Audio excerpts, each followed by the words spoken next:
اعوذ باللہ من الشیطان الرجیم بسم اللہ الرحمن الرحیم۔ بخاری شریف جلد سوم حدیث نمبر 645۔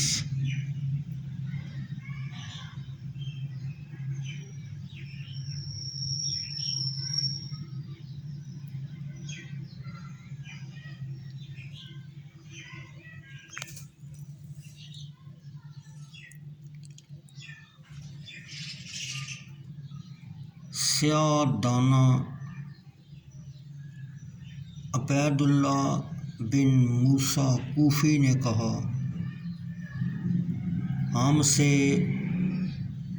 اسرائیل بن یونس نے منصور بن معتمر سے، انہوں نے خالد بن سعد آزاد کردہ غلام حضرت ابو مسعود انصاری بدری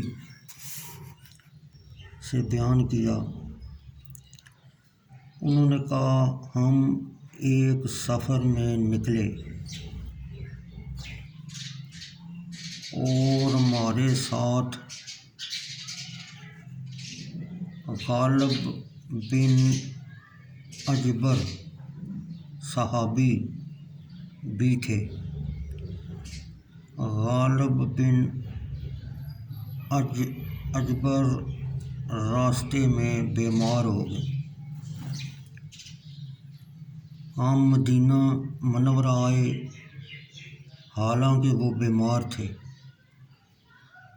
ابن ابی عتیق عبداللہ محمد بن عبد الرحمن بن ابو بکر صدیق نے ان کی عیادت کی،